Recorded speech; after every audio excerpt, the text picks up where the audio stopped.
തെരഞ്ഞെടുപ്പ് ഫലം വരാനിരിക്കെ ലീഗ് സമസ്ത തർക്കവും രൂക്ഷമാവുകയാണ്. മലപ്പുറം, പൊന്നാനി ലോക്സഭാ മണ്ഡലങ്ങളിലെ തെരഞ്ഞെടുപ്പ് ഫലം മുസ്ലിം ലീഗ് സമസ്ത ബന്ധത്തിൽ നിർണായകമാകും. വോട്ട് ചോർച്ച ഉറപ്പിക്കുന്ന ലീഗ് നേതൃത്വം ഉത്തരവാദിത്തം സമസ്തയിലെ ലീഗ് വിരുദ്ധരിൽ ഉന്നയിക്കാനുള്ള നീക്കമാണ്. ശക്തമായ നടപടിയെന്ന ആവശ്യമുയർത്തി സമസ്തയിലെ ലീഗ് വിരുദ്ധരെ പുകച്ചു ചാടിക്കുക എന്നതാണ് ലീഗ് ലക്ഷ്യം വയ്ക്കുന്നത്. ലീഗ് വിരുദ്ധരെ സംരക്ഷിക്കുന്നത് സമസ്ത പ്രസിഡന്റ് ജെഫ്രി തങ്ങളാണെന്ന വികാരമാണ് ലീഗിനുള്ളത്. നടപടി എളുപ്പമാവില്ലെന്ന് വിലയിരുത്തുന്ന ലീഗ് നേതൃത്വം സമ്മർദ്ദം ശക്തമാക്കി തദ്ദേശ നിയമസഭാ തിരഞ്ഞെടുപ്പുകൾക്ക് മുമ്പേ സമസ്തയിൽ ശുദ്ധികലശം നടപ്പാക്കാനുള്ള നീക്കത്തിലാണ്. എന്നാൽ ഇതിന് സമസ്ത നേതൃത്വം തയ്യാറാവുമോ എന്നതാണ് മറ്റൊരു ചോദ്യം.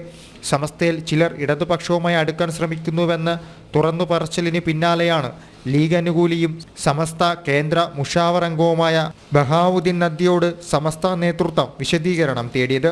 അതേസമയം ലീഗിനെതിരെ പരസ്യ നിലപാടെടുത്ത സമസ്ത സെക്രട്ടറി ഉമർ ഫൈസി മുക്കത്തിനെതിരെ എന്തുകൊണ്ട് നടപടിയെടുത്തില്ല എന്ന വാദം ലീഗ് അനുകൂലികളും ഉയർത്തുന്നുണ്ട്. ഇതോടെ സമസ്തയ്ക്കുള്ളിലും ഭിന്നതയും ചേരിപ്പോരും രൂക്ഷമായി. തിരഞ്ഞെടുപ്പ് ഫലത്തിനു പിന്നാലെ ജൂൺ 5 സമസ്ത മുഷാവറ യോഗം ചേരും. സുപ്രഭാതവുമായി ബന്ധപ്പെട്ട വിവാദങ്ങളും യോഗത്തിൽ ചർച്ചയാകും. ജനം, മലപ്പുറം.